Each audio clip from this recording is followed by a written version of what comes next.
Monsieur le Président, Excellences, Mesdames, Messieurs les ambassadeurs, Madame la représentante spéciale du secrétaire général, Madame la responsable de Policy-Cité, Mesdames, Messieurs. Je voudrais tout d'abord remercier le Conseil de sécurité d'avoir bien voulu m'inviter à prendre part à cette séance d'information dédiée à la question haïtienne et du coup me donner l'occasion de faire valoir les points de vue et observations du gouvernement haïtien en ce qui a trait au rapport du secrétaire général sur le Bureau intégré des Nations Unies en Haïti, BINU, que vient de présenter Madame la représentante spéciale. Je tiens à présenter les remerciements et la gratitude du gouvernement haïtien au secrétaire général des Nations Unies pour son engagement envers Haïti et le peuple haïtien, comme en témoigne son dernier rapport qui rend compte de manière objective et impartiale des récents événements qui se sont produits dans le pays. Les observations et recommandations du rapport ont été notées et examinées avec le plus grand soin par le gouvernement de la République d'Haïti. Permettez-moi de saisir cette occasion pour renouveler à la représentante spéciale du secrétaire général mes vives félicitations pour son sens de responsabilité, sa détermination sans faille et le travail remarquable qu'elle exécute à la tête du BINU. Le séisme de magnitude 7.2 a fait plus de 2240 morts dans le Grand Sud d'Haïti, parmi lesquels le docteur Ousmane Touré de la République de Guinée, dont nous saluons la mémoire, et 12 700 blessés, sans parler des innombrables dégâts matériels, des destructions d'infrastructures, tant publiques que privées. À cela se sont ajoutées 2 jours plus tard les conséquences non moins lourdes de la tempête tropicale Grace qui s'est abattue sur cette même région du pays. Tous ces problèmes très complexes sont venus se greffer aux énormes conséquences désastreuses de la pandémie du Covid-19 sur les structures économiques, sociales et sanitaires du pays. Face à ces adversités, le peuple haïtien s'est montré très courageux et a fait preuve d'une remarquable résilience, qu'il trouve ici l'expression de mon profond respect et celui du gouvernement de la République. Monsieur le Président, ces événements malheureux que je viens d'énumérer n'ont fait qu'exacerber la crise sociopolitique que connaît la République d'Haïti depuis plus de 3 ans, aggraver sa vulnérabilité et compromettre son développement durable, tel que le secrétaire général l'a si bien souligné dans son rapport. Le gouvernement de la République que j'ai l'honneur de représenter devant cette auguste assemblée en est pleinement conscient et s'engage à mettre en œuvre, autant que faire se peut, les recommandations du rapport avec, bien sûr, l'appui soutenu des partenaires et amis de la communauté internationale. Il mesure l'importance des défis à relever et l'ampleur des obstacles qui hypothèquent le développement économique et social de la nation. Il est plus que déterminé à faire bouger les lignes,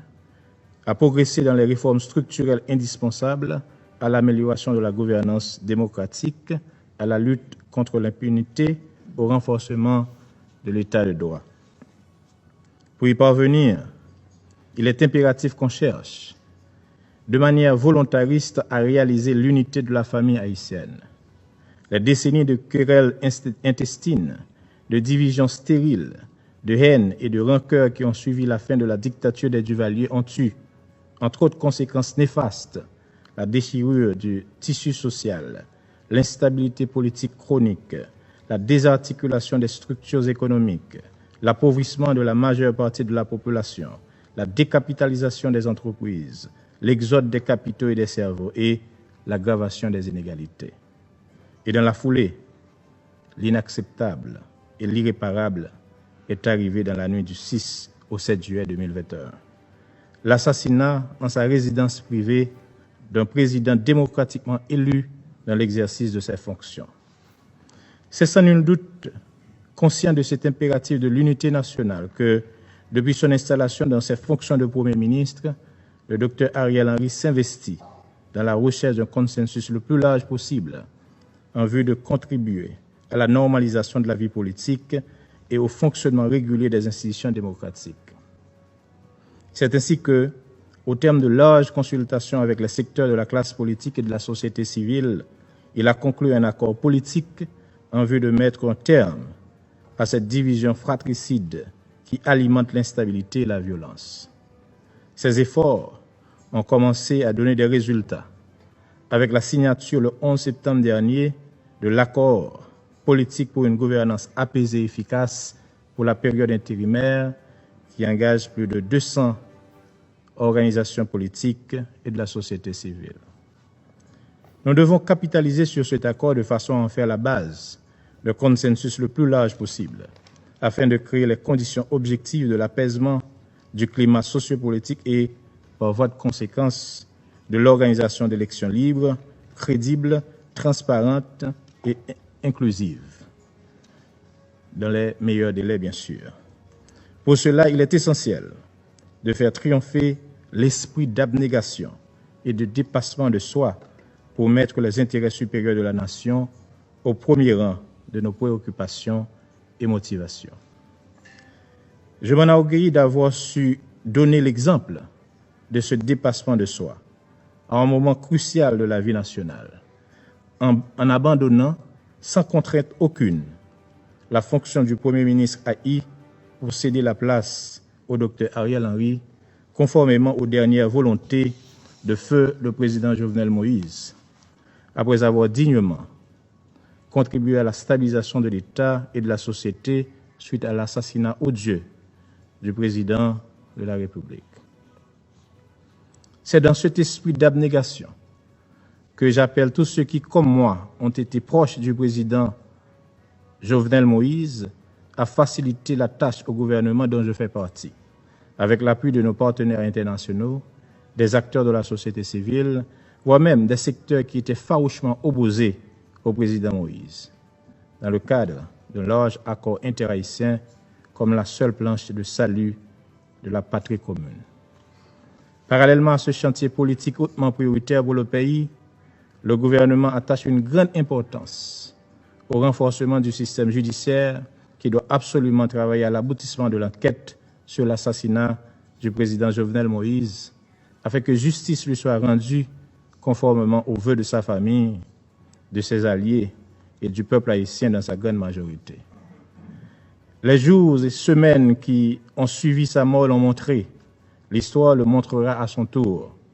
Le président Jovenel Moïse a été assassiné pour ses idées, pour ses rêves, pour le peuple haïtien, pour son engagement en faveur d'un avenir qui chante pour chaque fille et chaque fils d'Haïti. Monsieur le Président, le rapport a bien souligné l'assassinat du président Jovenel Moïse, un événement politique tragique qui, combiné à bien d'autres, a exacerbé la crise multidimensionnelle haïtienne et fait accroître les incertitudes quant au devenir politique et la nécessaire stabilisation d'Haïti. Le secrétaire général a notamment mis l'accent sur les dispositions sécuritaires prises par le gouvernement d'alors, qui avait la haute responsabilité de la continuité de l'État, afin d'éviter le chaos que certains oiseaux de mauvais augure voient poindre à l'horizon ou souhaitent voir venir. D'innombrables efforts ont été entrepris sur le terrain afin de faire avancer l'enquête sur l'assassinat du président Jovenel Moïse. Il faut le reconnaître. Mais les faiblesses du système judiciaire haïtien, combinées au caractère manifestement transnational de ce crime, ne sont pas pour garantir la poursuite et l'aboutissement de l'enquête, encore moins de la manifestation de la justice pour ce dossier. Fort de cela, une entraide judiciaire est nécessaire pour faire aboutir l'enquête, identifier et punir les coupables. Cette requête a été réitérée par Haïti au cours du débat général de la 76e Assemblée générale. Nous souhaitons qu'elle soit dûment prise en considération afin d'envoyer un message clair que de tels actes ne sont aucunement tolérés dans notre système international. Dans le même ordre d'idées, le gouvernement haïtien a bien noté les préoccupations en matière de droits de l'homme,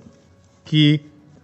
selon le secrétaire général, a continué de se dégrader en raison notamment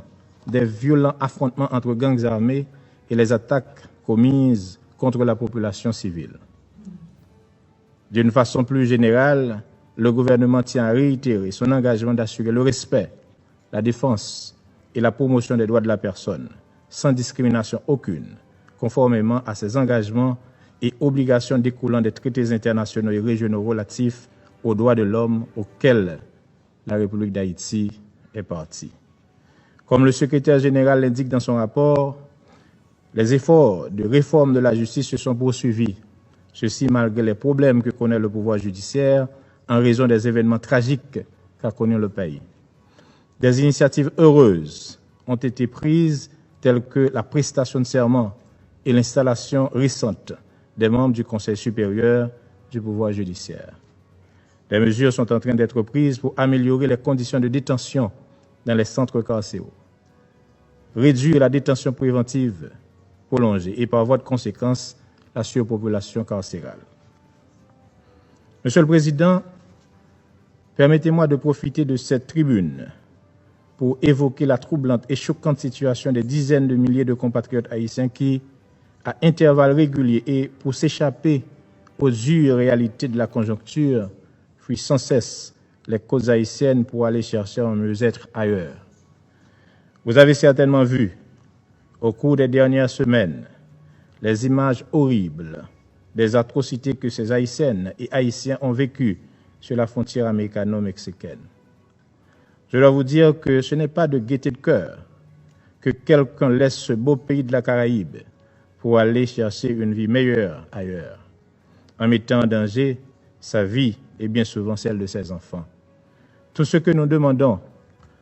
c'est qu'ils soient traités avec dignité et humanité. À cet égard, je salue les manifestations de solidarité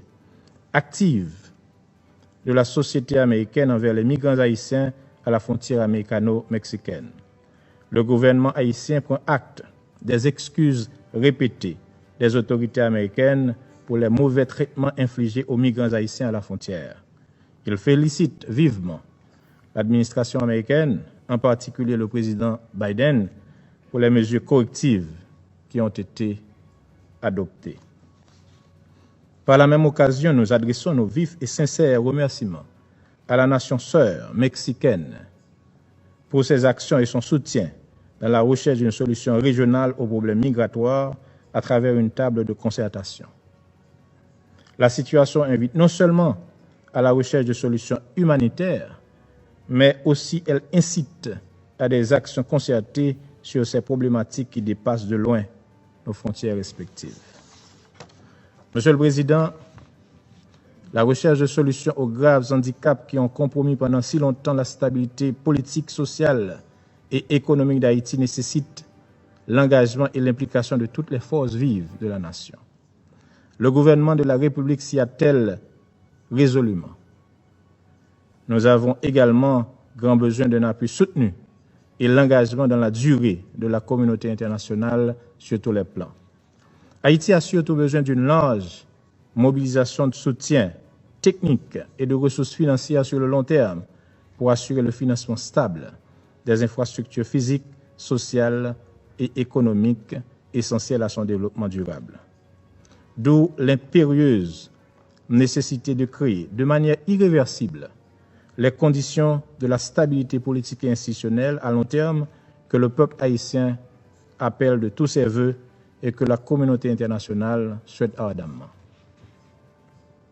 Au moment où le Conseil s'apprête à renouveler le mandat du BINU, il est important qu'il tienne compte des nouvelles réalités auxquelles le pays fait face et que le contenu du mandat s'adapte en conséquence. En cela, le renforcement des capacités opérationnelles des institutions chargées de la sécurité et du maintien de l'ordre, en particulier de la police nationale d'Haïti, mérite la meilleure attention. À cet égard, nous souhaitons ardemment que le nouveau mandat du BINU soit axé essentiellement autour du renforcement de la sécurité et de la lutte contre la violence, en appuyant les efforts du gouvernement dans les domaines de la sécurité, de la stabilisation et de la protection de la population. Ce sont là des attentes légitimes de la population qui a assez souffert de la violence des gangs armés, du kidnapping et de la criminalité en général. tout en reconnaissant les limitations du BINU en Haïti, compte tenu de sa nature essentiellement consultative, nous espérons vivement que le Conseil de sécurité